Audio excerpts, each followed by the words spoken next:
So the rules, of course, vary slightly depending on where you live, and different businesses are making their own decisions. But by the end of the week, most restaurants will be allowed to reopen to dine-in customers. On Monday, 41 Action News reporter Charlie Keegan took us inside Ronnie's restaurant in Lenexa, where masks were not required, at least for customers. Staff were wearing them. It's understandable since you can't really wear one while you eat when you go out to one of these restaurants. But we want a medical perspective on this. If someone wants to take their extended family out to eat, what are some of the things they should consider? So let's get back to Dr. Hawkinson this morning for that. Dr. Hawkinson, a lot of people have been missing restaurants. I know I have. If you decide to go out with your family and sit at a table at a restaurant, what do I need to do to be safe as possible?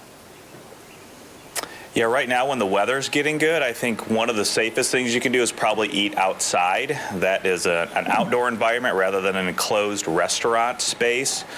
I would certainly recommend wearing a mask to and from the place. Obviously, as you said, it's difficult to have a mask on and eat and drink. Also, make sure that you hopefully can bring some hand sanitizer or wash your hands. The last thing that you want to do before you eat is certainly wash your hands.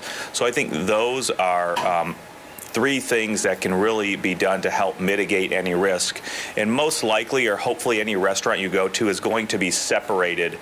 The tables are going to be separated from other tables so that you have some physical distancing. Also, maybe look at the people who are serving.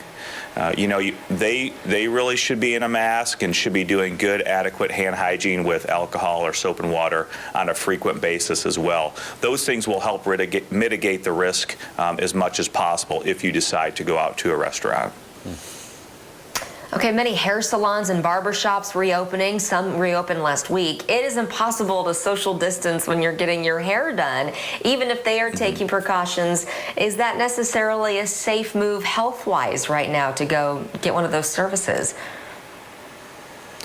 Yeah, again, we know the virus is out there. It's probably safer right now than it will be. We have to assume and believe, based on other countries and other cities and other areas' experience, that once people are out moving, the virus is just going to find more hosts and infections. So again, similar to the restaurants, the things that you can do to mitigate the risk: make sure that both people, the stylist as well as the client, have on masks.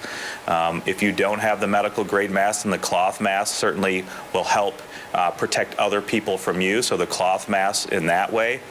Also, good hand hygiene by the stylist as well as the client. If you have alcohol sanitizer available to do that.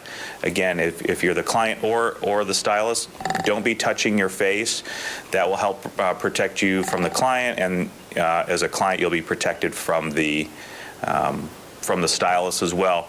Gloves are being worn a lot by stylists and maybe people in the restaurant, the servers, things of that nature. It's really difficult to say if the gloves are really needed. Again, sometimes we think they provide a false sense of security, and people aren't doing the adequate, frequent hand hygiene with alcohol sanitizer or soap and water. So that's another thing to consider as well. You're not really worried about the virus so much on your skin, on intact skin, as it's not going to cause an infection, but it's when you put your hands in your face and it gets into your mucous membrane. So I think adequate, frequent hand hygiene is going to be extremely important in all of these cases. Dr. Hawkinson, a lot's been made on that 10-10-10 rule in Kansas City, of that third 10, the contact tracing and keeping in touch with people who are in one place for longer than 10 minutes. You specialize in infectious diseases. Explain to us what the role is of those contact tracers now that we need more of them, and how that person could work to protect the public moving forward. Yeah, so contact tracing is very important. It's one of the pillars of public health, because we know you can spread this disease for 1 to 2 days prior to having any symptoms. It's going to be important to understand where you have been so that they can then go back to those places that you have been around the times you have been and contact those people.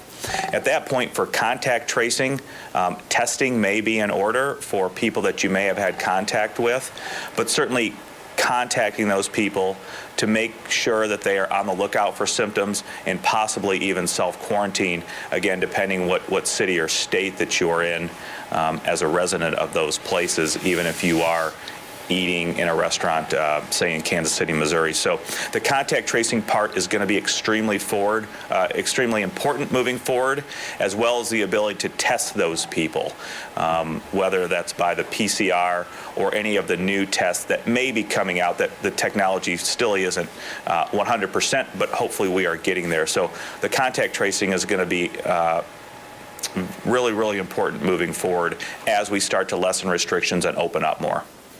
It's Dr. Dana Hawkinson from KU Health joining us as always. Dr. Hawkinson, thank you. If you missed anything that he said, these interviews will be on our 41 Action News Facebook and Twitter pages later in the morning.